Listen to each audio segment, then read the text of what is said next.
Friends, Roland, countrymen, lend me your ears as I share the stage with the director, joined by the cast of the new epic drama currently streaming on Peacock, all about the Roman Empire, exploring ancient Rome in a way you've likely never seen.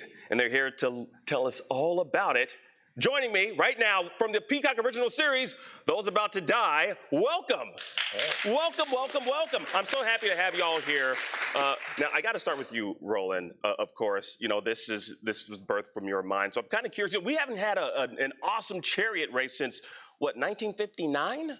Yes. Ben-Hur? Well, it's like there was a remake made. Yeah, we don't talk about remakes. But I'm kind of curious, what's your approach to, making scenes like epic scenes like this on the small screen in comparison to what we've seen you do in theatrical movies? It's pretty much the same. Yeah, same approach. Yes, it's a same approach, and it's just like we had like 4 methods. You know, wide shots, which were purely CGI, and then real horses, which was shot like over weeks and weeks and weeks by my second unit director, and then we used also like kind of some volume stage, and the volume stage was the most interesting for me because it was like something filmed out with horses and everything, and we put just like kind of the guys in front of it, and they pretended to kind of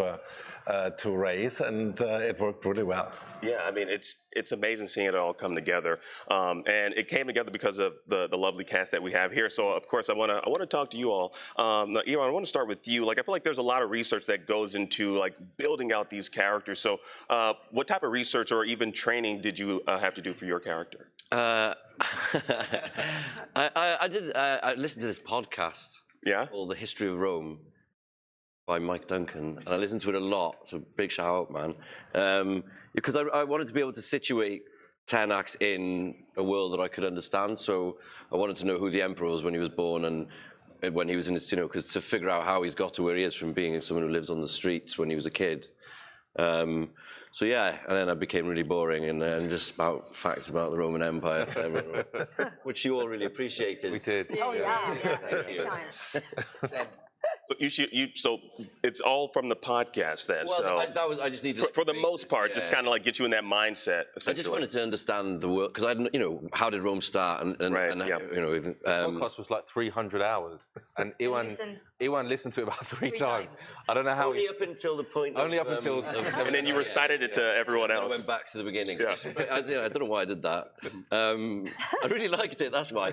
And then I guess a bit of stunt training, but it was mostly just sort of figuring out what Tenax is up to. Yeah. Just walking around, ordering people around, getting sand in my sandals. It was great. Now, Sarah Mo, like there's a familiar connection with your 2 characters. Can you can we just talk about that a little bit? Familiar connection. I'm his mother. Yes. That's a connection. Yeah. Yes, we are the Numidians, and we are forced to arrive to Rome because he's been arrested, like his sisters, and is sent to the Gladiator school. Yeah. I don't really like it, like that situation. So I'm just trying to make him free. Yeah, because I'm like a brother to 2 sisters, and my mum is a widow, so we lost our father when I was at a young age. So I tried to fill his shoes by becoming, the man of the house type of thing. But clearly, I have no experience in what it's like to be a man, so I do very rational decisions. And part of that, I kind of become enslaved by the Romans and find myself in Rome. And Sarah, playing my mother, is there saying, "Son, what did you do?" And I was like, I thought I was doing the right thing. So tell me about the physical aspect, because I'm assuming was there any intense training that you had to go through? Yeah, I mean, I started filming in March, but I was probably in Rome like end of February, just to rehearse all the stunt trainings, get my body in that physical shape, learn what it's like to fight during those ancient times, because you can't come in trying to fight like today and swing your sword around. And so there was a lot of learning and physical aspect, which was very hard, but we had an amazing stunt team and stunt coordinators who kind of prepared me. So by the time, I was on set with Roland, we was like fully ready to do what we had to do. But that was like the most fun part, because as a kid, all you want to do is wear gladiator stuff and run around with 2 swords, and you know, so I was kind of having a little childhood moment, but it was very intense, but super fun. Yeah. I know it looks like a lot of fun. I mean, the chariot racing, I want to do that. I want to sword fighting. So Jojo, Dimitri, Gabriella, so your characters are actually based on historical figures. So I want to know, like, what did y'all do to get into the mindset? Gabriella, I know you currently live in Rome? Yes, yes. So, I live in Rome.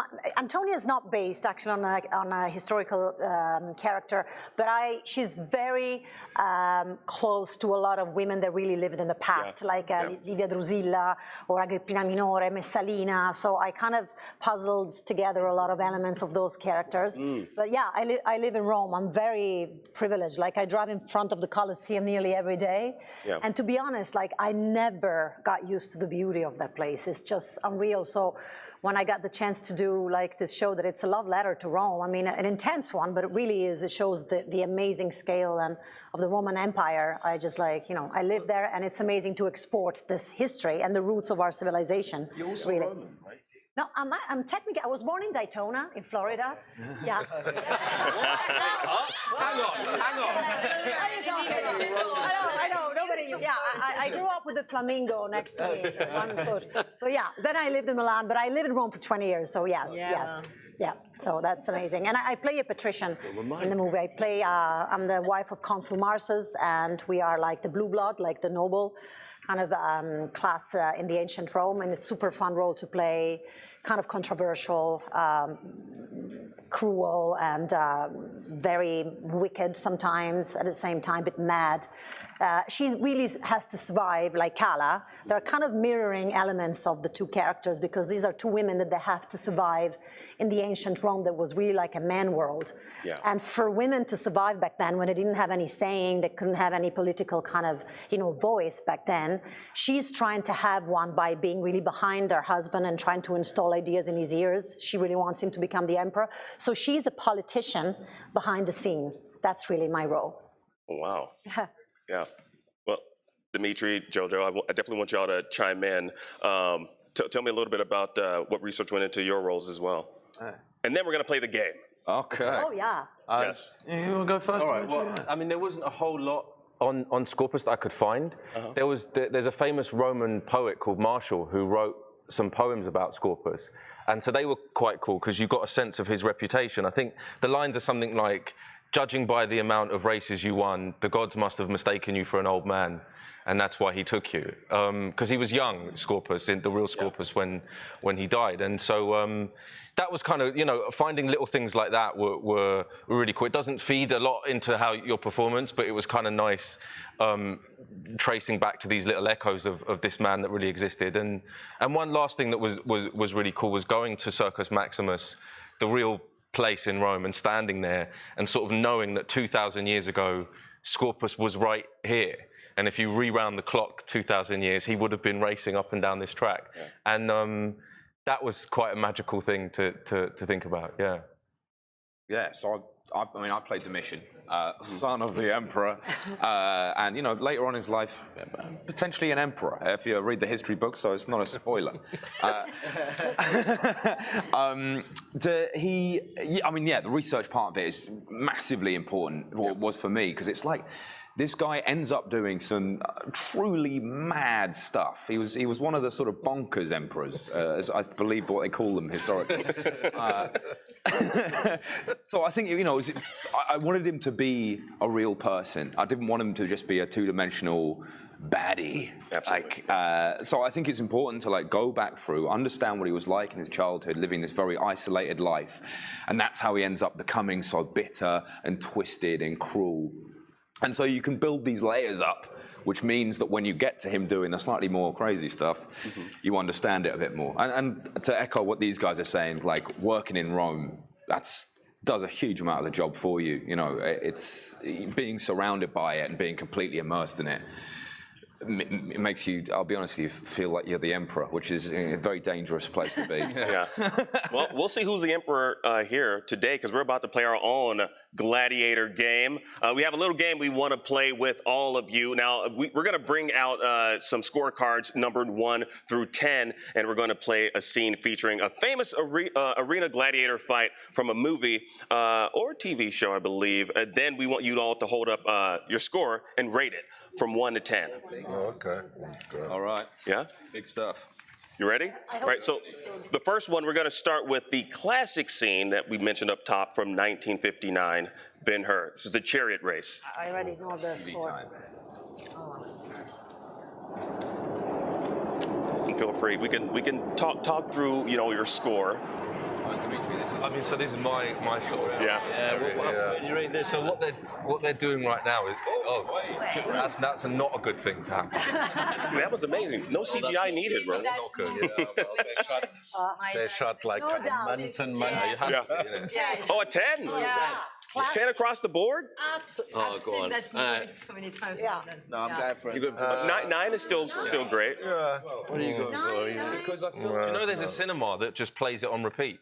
Really? It just continuously plays the chariot. Yeah. Just that scene. What are you thinking, Ro? Oh, really? An 8? Okay.